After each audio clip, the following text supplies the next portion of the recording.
welcome to Flower class. I'm Rachel, and I'm going to be teaching your YouTube demo today.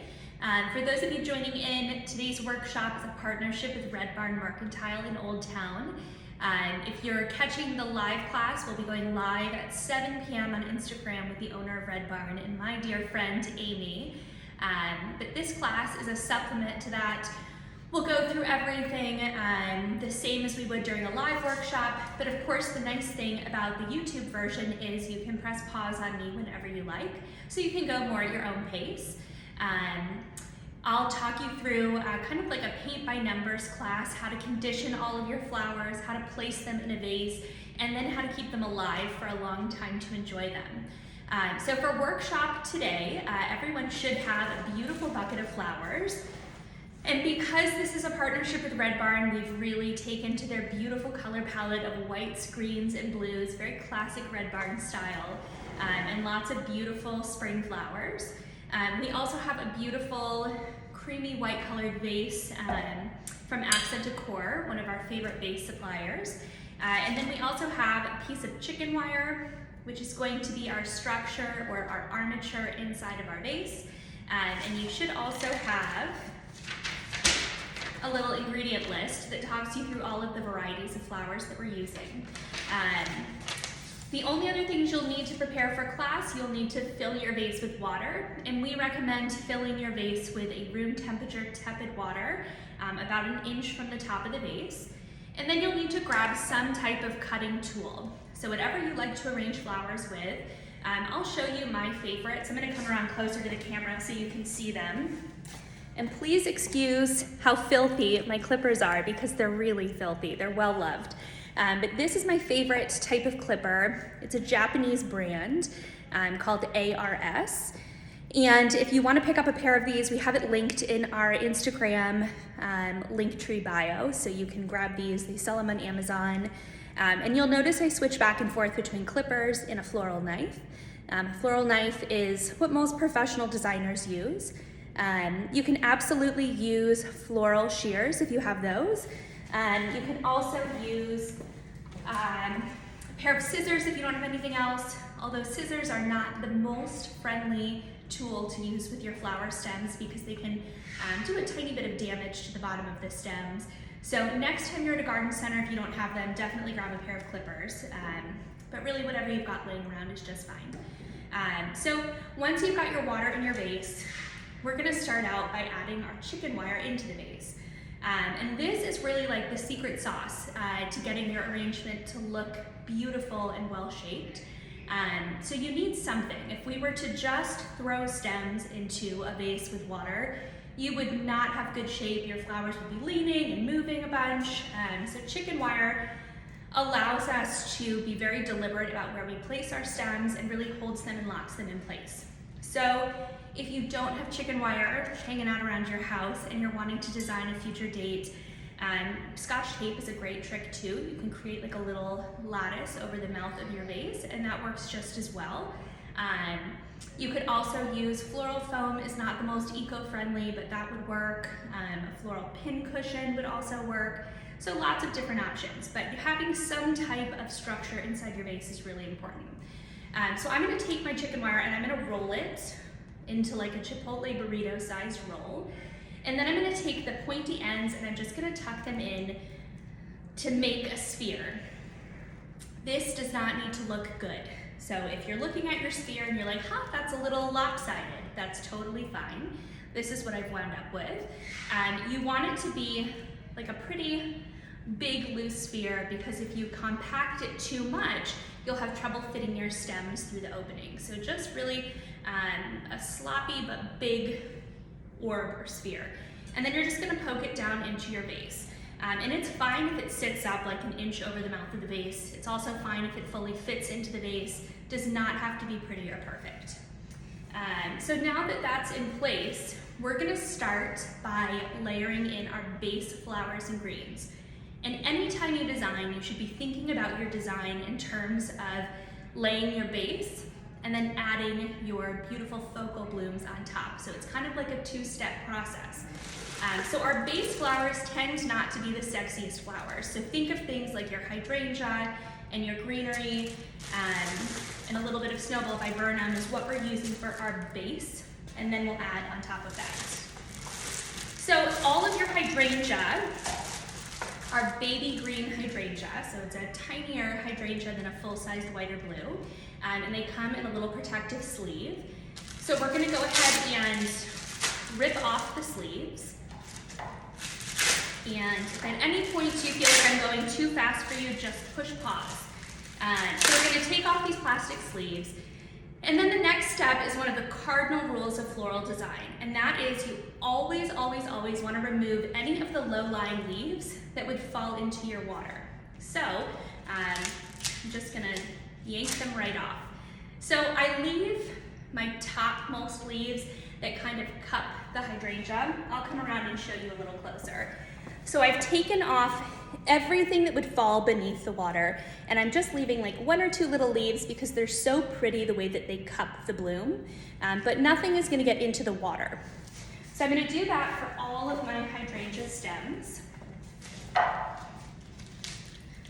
And you don't have to be very careful when you do this. You don't need a tool to do it. You can just rip with your hands. Now, as we're taking off our hydrangea leaves, I'm gonna let you in on a little floral industry secret. So the leaves, you'll notice, are really nice and healthy. They're not crunchy, they don't have disease or mold spots on them. And leaves are always a dead ringer for the health of your flowers. So if you are ever finding yourself at a farmer's market, a grocery store, or wholesaler, and you're buying flowers, you always want to first make sure, obviously, the bloom looks beautiful, but the second thing to look for is that your foliage looks good. And healthy foliage means that it's been cut and shipped directly from the farm. It hasn't been in cold storage or damaged. So this is a great giveaway for how healthy your flowers are. All right, so now that I've got my hydrangea stems processed, I'm gonna cut my stems to length so that they sit right on the rim or the edge of the vase. So my vase is about 5.5 inches tall. So I'm gonna target having my stem cut to about the same height, so about 5.5 inches. And if you're unsure, you don't need to break out a ruler or anything, but just err on the side of longer, and you can always recut your stems to be a little shorter. And when you cut, you wanna make sure that your cut is really on an angle. So I'll come up to the camera again and show you why. So this is the end of my hydrangea stem, and you'll notice right here, I've kind of exposed a big surface area with an angled cut. And the reason this is important is because your flower stem drinks through the center of the stem, and that's the part of the stem called the pith. It's like a white fibrous center. And the more surface area you can expose or open on your pith, the better your flower drinks. So think about it, if you're not cutting on an angle, it's kind of like your flower is trying to drink through a coffee stirrer. But when you cut on a deep angle and give it a lot of surface space, it's all of a sudden like that flower stem is drinking out of a big gulp straw, so lots more hydration. So always cut on an angle, whatever you're cutting, flowers, greenery, it's a good practice. And as soon as you cut your stem, you should not be gabbing away the way I am. You want to put it straight into your vase so your flower can drink. And we're going to kind of crisscross it. So the stem is shooting down to the opposite end of the vase. And I'm just going to kind of evenly spread my hydrangea all over the rim of the vase. So this is the first step in laying our base of greenery and hydrangea for our design. So I've just kind of split my vase into quarters, okay? And one thing, if you are looking at your hydrangea and you're like, that looks a little crazy, you can try adjusting the angle of your hydrangea. So hydrangea stems are never really quite perfect. There's always a curve to them. So you want to make sure that you're kind of facing the curve out. So if something doesn't look great, try rotating the bloom in the vase, and that can sometimes shift it or pop it into place. All right, so now that we've got our hydrangea laid as a base, we're gonna come in with our other types of greenery. And the first one that I'm gonna grab is this beautiful umbrella fern, which gets its name because it looks kind of like an umbrella. And I'm going to cut this into a few smaller pieces because it's rather large compared to the size of our vase. So you can separate the individual fronds. So I've got a little grouping of 2 or 3 fronds, and I'm just peeling away the low-lying leaves. So I've got a nice clean bottom to my stem. And I'm going to just tuck some umbrella fern in between my hydrangea. And umbrella fern is one of those things that's really beautiful when it's wispy and a delicate accent, but if you let your umbrella fern take over your arrangement and leave the stems really long, it can be overwhelming to your design. So we're just gonna go with a few smaller little snippets of umbrella fern, okay? So I'm not using all of mine. I've got some that I'm not gonna use. I've just got a few little wispy pieces that are really beautiful. All right, so my next ingredient that I'm gonna work in, we're gonna keep going with greenery. Everyone should have really beautiful Ligustrum foliage, which is also called privet. This is something that grows locally, so if you recognize this, it may in fact be in your backyard, and it's a great greenery to cut when you design. So just like our rule with our hydrangea and our umbrella fern, we're gonna rip off any low-lying leaves. So a nice clean stem to go into our vase. And we want to cut this stem to be a tiny bit longer because we want this greenery to really kind of like trail out of our design. So I'm keeping it a little bit longer. Okay, I'll step aside so that you can see it. This is my ligustrum right here. It's just extending out a little bit further than my hydrangea. And I'm going to do the same thing with my other pieces of greenery. Now, some pieces of greenery may have a fork in them, or we call it a lateral. So if you can, if it's long enough, you can just split pieces down into 2. Doesn't hurt the greenery, it still will live and do fine. Greenery is a lot like an inchworm, so you can cut it in half and still use it. So we're just using this to lay a really nice base for our flowers.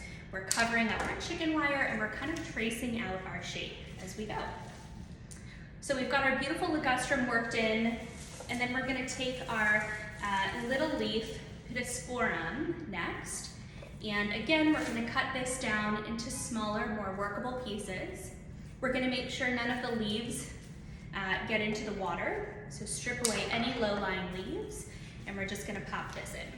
And this greenery is one of my favorites because to me, it really looks like spring.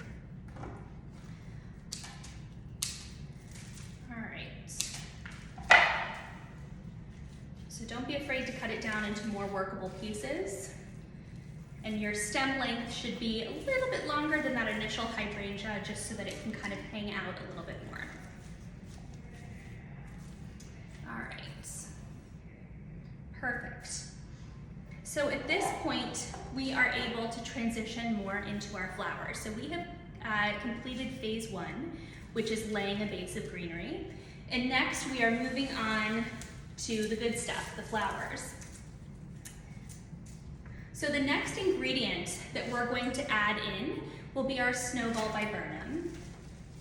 And it's a really gorgeous, bouncy green. So see how it has some movement and drape to it?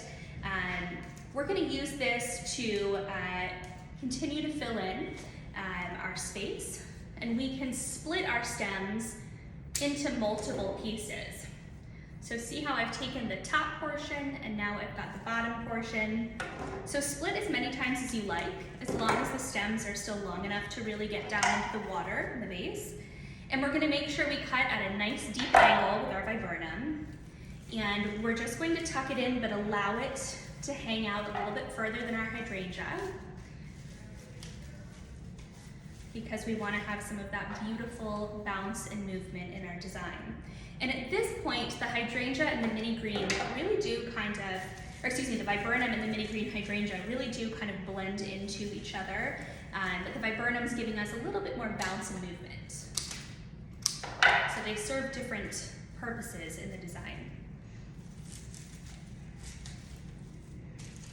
Snowball viburnum is an awesome flower because it looks very delicate. It has that soft appearance, but it's actually quite long lasting, so it's great to use in design.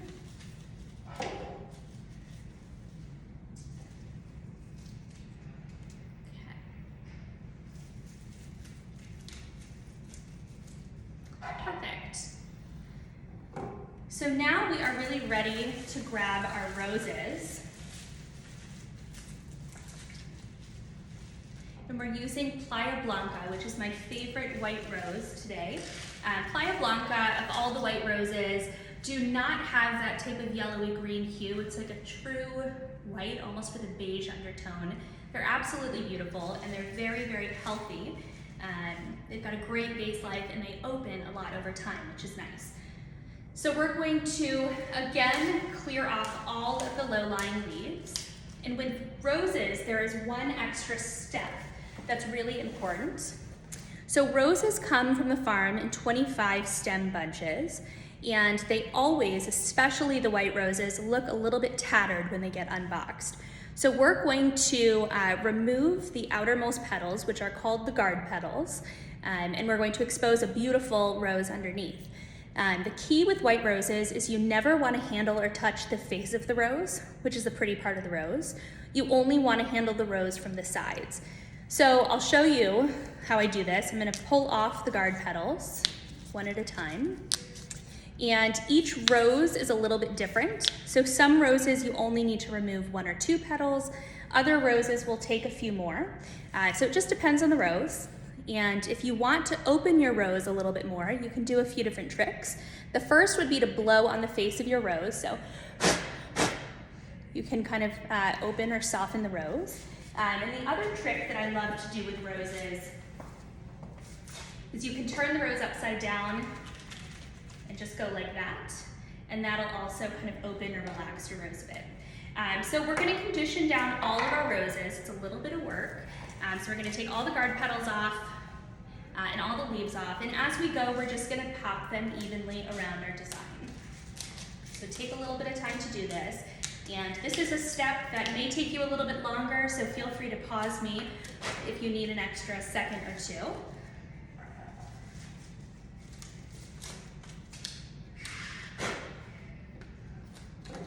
And also make sure that you are cutting at an angle, and your stem length is going to be in that sweet spot between 5 or 6 inches.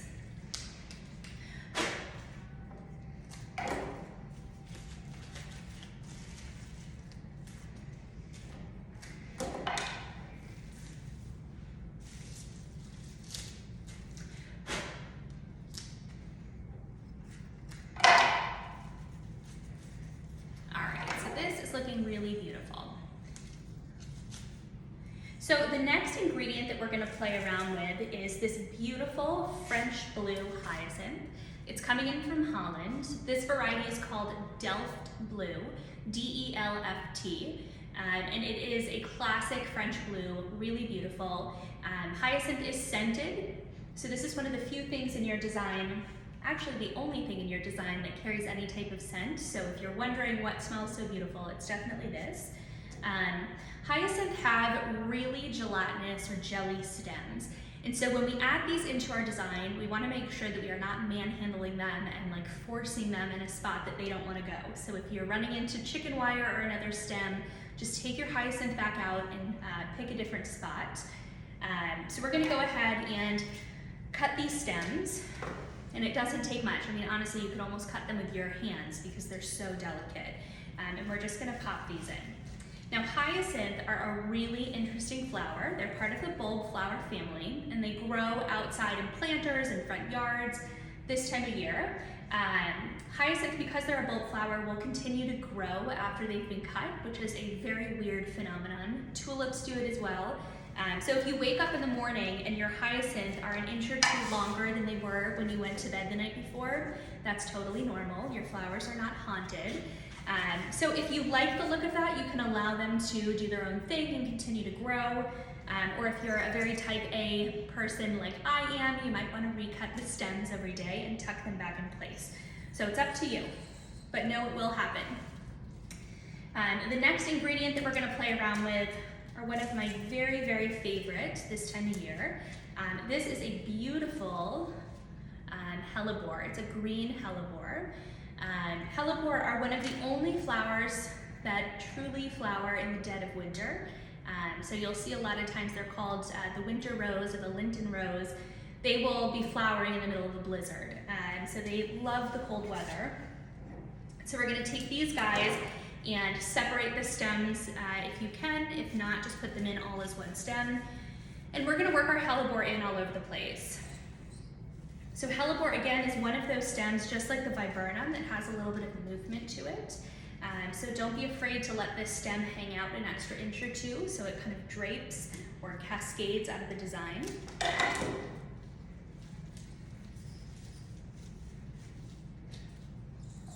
There's something when I put hellebore into a design, it always feels very springy to me. So I really love them. All right, so our next ingredient, why don't we put in our beautiful ranunculus. We are right in the dead of ranunculus season, and ranunculus are available 12 months out of the year, but there's definitely a season for ranunculus where their size and quality is much better and the price comes way down. So this variety is called a cloney variety, and this is about like the cheapest window of the year to buy cloney ranunculus. So these guys usually will fetch like anywhere from $3 to $4 a stem at the wholesale market, and we got these for under $2 this week, which is unheard of. So we've got really beautiful big ranunculus, everyone's favorite. And so we're gonna work these guys into the design as well. And these stems are a little bit more on the fragile side, so if you're having trouble sliding them in where you want them to go, just move them a bit. Don't try to force it. The buds, I think, are beautiful. I include them in my design as well. They will open if you're patient enough. If you save a ranunculus bud in a bud vase after all the other flowers have perished, eventually, in a week or two, you'll get a true ranunculus. Anytime I design with the buds, I keep the stems a little bit longer because I like these guys to kind of arch out of the design. It gives a little bit of movement, which is fun.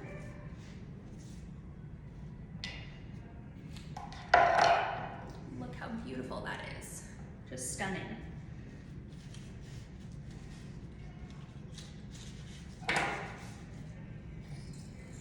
All right, so it's really coming together. At this point, we have just our small and delicate blooms to work in, which is really deliberate. We always try to start with our big blooms first and then work our way into the smaller accent flowers that just get layered on top. And our next ingredient up is really beautiful white veronica, also coming in from a Dutch importer. And you can probably guess what the next step is. It's taking off these leaves. So we're just gonna pull them off. This variety is called Veronica Kaya White. And over the years, we've gotten really particular about which variety of what we like. So this is our favorite. It's a great price point. It holds really beautifully, and it's a great size for this style of design.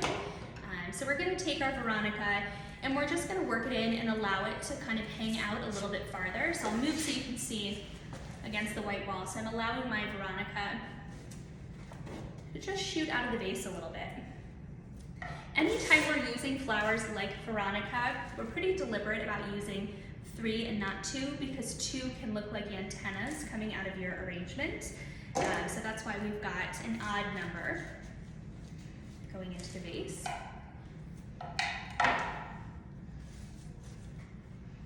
Okay, so I've got those positioned. We also have beautiful Scabiosa pod.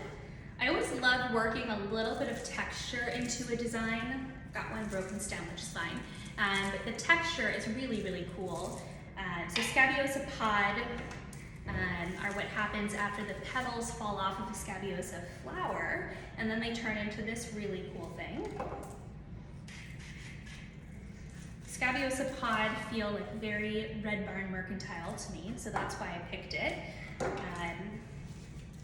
Feels very on trend for Red Barn.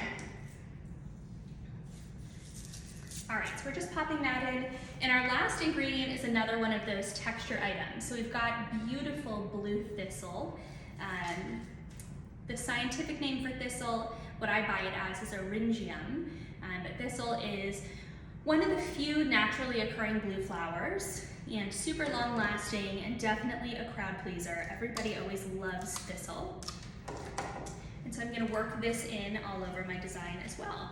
And this gives us like a little pop of a darker blue, which is so pretty next to that blue hyacinth Everything just kind of blends together into one gorgeous design.